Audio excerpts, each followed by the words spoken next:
କେବେ ଆମେ ଚିନ୍ତା କରିଛୁ କି ଆମେ କେଉଁଠାରୁ ଆସିଛୁ? ହଁ, ଜଣକୁ ପଚାରିଲେ ସେ ଉତ୍ତର ଦେବ, ମୁଁ ମା ପେଟରୁ ଆସିଛି।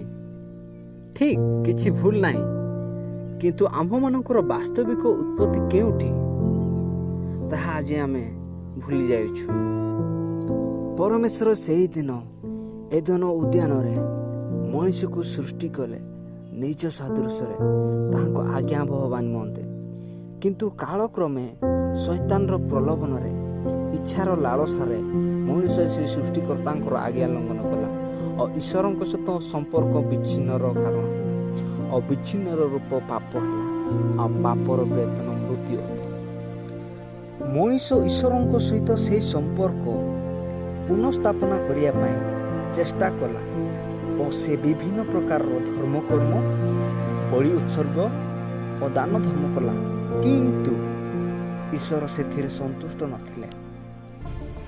ଈଶ୍ୱର ଜଗତକୁ ଏଡ଼େ ପ୍ରେମ କଲେ ଯେ ମଣିଷକୁ ସେହି ଅନନ୍ତମୟ ନରକରୁ ଉଦ୍ଧାର କରିବା ପାଇଁ ନିଜର ପୁତ୍ର ଯୀଶୁଖ୍ରୀଷ୍ଟଙ୍କୁ ଜଗତକୁ ପ୍ରେରଣା କଲେ।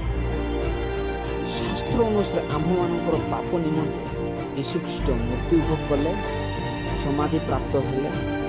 ତୃତୀୟ ଦିବସରେ ସମୟର ପୂର୍ଣ୍ଣଚ୍ଛେଦ ନାହିଁ, ଏଣୁ ଦିନ, ସପ୍ତାହ, ମାସ ଓ ବର୍ଷ ଗଡ଼ି ଚାଲିଛି।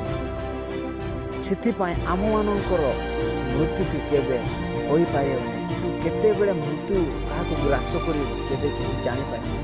ସେଥିପାଇଁ ତାହାଙ୍କ ବାକ୍ୟରେ ପ୍ରକାଶ କରାଯାଏ, ଯେଣୁ ତୁମ୍ଭେ ଯଦି ମୁଖରେ ଯୀଶୁଙ୍କୁ ପ୍ରଭୁ ବୋଲି ସ୍ୱୀକାର କରିବ ଆଉ ଈଶ୍ୱର ତାହାଙ୍କୁ ମୃତ୍ୟୁମାନଙ୍କ ମଧ୍ୟରୁ ଉଠାଇ ଅଛନ୍ତି ବୋଲି ହୃଦୟରେ ବିଶ୍ୱାସ କରିବ, ତେବେ ପରିତ୍ରାଣ ପ୍ରାପ୍ତ ହେବ।